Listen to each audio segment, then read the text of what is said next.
Ang pananampalataya ay bunga ng pakikinig at ang pakikinig naman ay bunga ng pangangaral tungkol kay Hesukristo. Ika-27 kabanata ng Mateo. Dinala si Hesus kay Pilato. Kinaumagahan, nagpulong ang mga punong pari at mga pinuno ng bayan kung paano nilang maipapapatay si Hesus. Siya ay kanilang iginapos at dinala kay Pilato na gobernador. Ang pagkamatay ni Judas. Nang malaman ng taksil na si Judas na si Hesus ay nahatulang mamatay, nagsisi siya at isinauli sa mga punong pari at mga pinuno ng bayan ang 30 pirasong pilak. Sinabi niya, "Nagkasala ko. Pinagkanulo ko ang dugo ng taong walang kasalanan." "Ano ang pakialam namin sa iyo? Bahala ka sa buhay mo," sagot nila.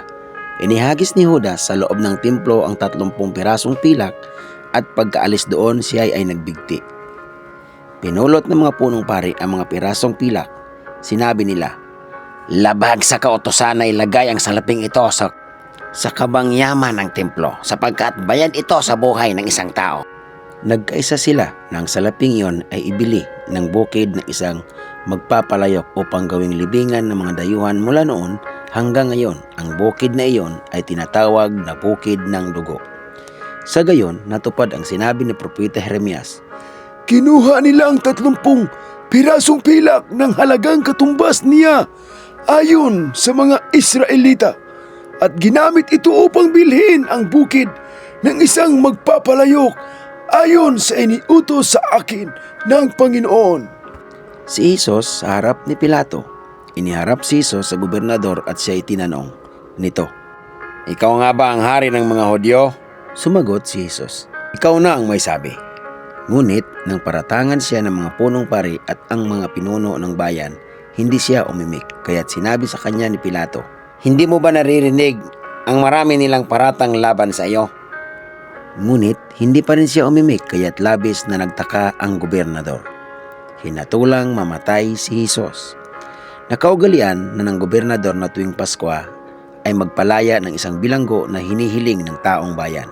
Noon ay may isang kilalang bilanggo na kilala sa kasamaan na ang pangalan ay Hesus Barrabas. Nang magkatipon ang mga tao ay tinanong sila ni Pilato, "Sino ang ibig ninyong palayain ko? Si Hesus Barrabas o si Hesus na tinatawag na Kristo?" Alam ni Pilato na naiinggit lamang sila kaya nila isinakdal si Hesus. Bukod dito, nang si Pilato ay nakaupo sa hukuman, nagpasabi ang kanyang asawa, "Huwag kang makialam sa usapin ng taong iyan. Wala siyang kasalanan. Labis akong nahirapan dahil sa aking panaginip kagabi tungkol sa kanya." Ang mga tao na may hinikayat ng mga punong pari at ng mga pinuno ng bayan na hilingin kay Pilato na si Barrabas ang palayain at si Hesus ay ipapatay. Muli silang tinanong ng gobernador, "Sino sa dalawa ang nais ninyong palayain ko?" "Si Barrabas!" Sigaw ng mga tao. Sinabi sa kanila ni Pilato, "Kung gayon, ano ang gagawin ko kay Hesus na tinatawag na Kristo?" At sumagot ang lahat, "Ipako siya sa krus!" "Bakit? Ano ang nagawa niyang masama?" tanong ni Pilato. Ngunit lalo pang lumakas ang kanilang sigawan, "Ipako siya sa krus!"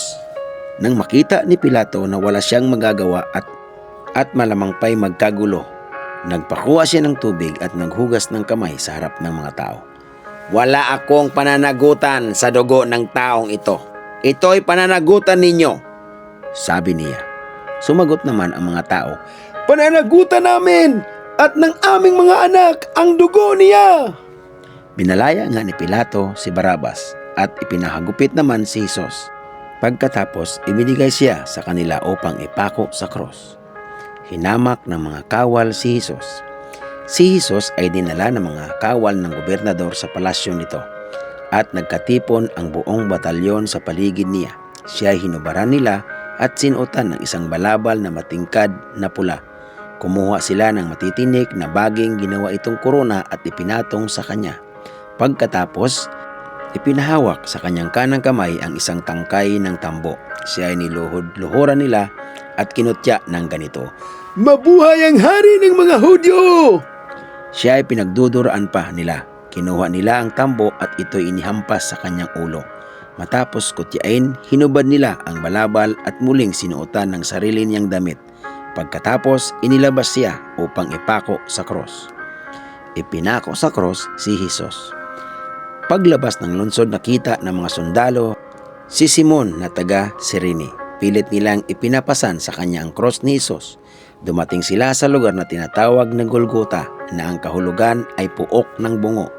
Binigyan nila si Jesus ng alak na hinaluan ng apdo, ngunit nang matikman niya iyon ay hindi niya ininom. Nang maipako na siya sa krus, pinaghati-hatian ng mga kawal ang kanyang mga damit sa pamamagitan ng palabunutan. Naupo sila at siya ay binantayan. Inilagay nila sa kanyang ulunan ang paratang laban sa kanya na may nakasulat na ganito: "Ito'y si Jesus na hari ng mga Hudyo." At may dalawang magnanakaw na ipinako rin sa krus, isa sa gawing kanan at isa sa kaliwa. Kinukutya siya ng mga nagdaraan, pailing-iling nilang sinasabi, "Di ba't ikaw ang gigiba ng templo at muling magtatayo nito sa loob ng 3 araw? Iligtas mo ngayon ang iyong sarili kung ikaw nga ang anak ng Diyos. Bumaba ka sa krus." Kinutya rin siya ng mga punong pari, mga tagapagturo ng kautusan at mga pinuno ng bayan. Sinabi nila, "Iniligtas niya ang iba, ngunit hindi niya mailigtas ang sarili. Di ba siya ang hari ng Israel? Bumaba lang siya ngayon sa krus ay maniniwala na kami sa kanya. Nananalig siya sa Diyos at sinasabi niyang siya ang anak ng Diyos. Tingnan natin kung ililigtas siya ng Diyos." Nilait din siya ng mga magnanakaw na ipinakong kasama niya. Ang pagkamatay ni Jesus, mula sa tanghaling tapat hanggang sa 3 ng hapon ay nagdilim sa buong lupain. Nang mag-aalas 3 na ng hapon, sumigaw si Jesus, Ili, Ili, lima sabaktani. nang ibig sabihin, Diyos ko, bakit mo ako pinabayaan? ito'y narinig ng ilan sa mga nakatayo roon, kaya't sinabi nila, "Tinatawag niya si Elias." May isang tumakbong kaagad at kumuha ng espongha. Binasa ito ng maasim na alak, inilagay sa dulo ng isang patpat at pinasipsip kay Jesus. Sinabi naman ng iba, "Hintay muna, tingnan natin kung darating si Elias upang iligtas siya." Muling sumigaw si Jesus ng malakas at siya ay nalagutan ng hininga. Biglang nahati ang tabing ng templo mula sa itaas hanggang sa ibaba. Nayanig ang lupa at nabiyak ang mga bato.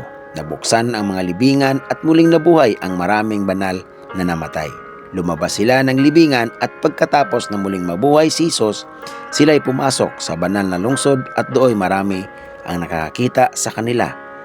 Nasindak ang opisyal at ang mga kawal na nagbabantay kay Jesus. Nang maramdaman nila ang lindol at masaksiyan ang lahat na nangyari, sabi nila, Tunay na siya'y anak ng Diyos. naroon din ang maraming mga babaeng nakatanaw mula sa malayo. Sila'y sumunod kay Jesus mula pa sa Galilea at naglingkod sa kanya. Kabilang sa kanila si Maria Magdalena, si Maria na ina ni Santiago at ni Jose, at ang asawa ni Zebedeo. Ang paglilibing kay Jesus. Pagsapit ng dilim, dumating si Jose, isang mayamang taga Arimatea na tagasunod din ni Jesus. Hiningi niya kay Pilato ang bangkay ni Jesus, kaya't iniutos ni Pilato na ibigay ito kay Jose. Nang makuha na ang bangkay, binalutan niya ito ng malinis na tela ng lino. Inilagay niya ito sa kanyang bagong libingan. Pagkatapos, iginulong niya sa pintuan ang isang malaking batong panakip at saka umalis. Naroon sina Maria Magdalena at ang isa pang Maria na nakaupo sa tapat ng libingan. Ang mga bantay sa libingan. Kinabukasan, pagkatapos ng araw ng paghahanda, sama-samang nagpunta kay Pilato ang mga punong pari at ang mga pariseo. Sinabi nila, "Naalala po namin na sinabi ng mapagpanggap na iyon noong siya'y nabubuhay pa, na siya'y muling mabubuhay pagkaraan ng 3 araw. Kaya pabantayan po sana ninyong mabuti ang libingan hanggang 3 araw. Baka pumunta doon ang kanyang mga alagad at kunin ang bangkay at pagkatapos ay pamalitang siya'y muling nabuhay. Ang pandarayang ito ay magiging masahol pa kaysa sa una. Sinabi sa kanila ni Pilato, "Kumuha kayo ng mga kawal at pabantayan ninyong mabuti ang libingan." Kaya pumunta nga sila roon at tiniyak na hindi mabubuksan ang libingan. Nilagyan ng tatak ang batong panakip sa libingan at pinabantayan ito sa kawal.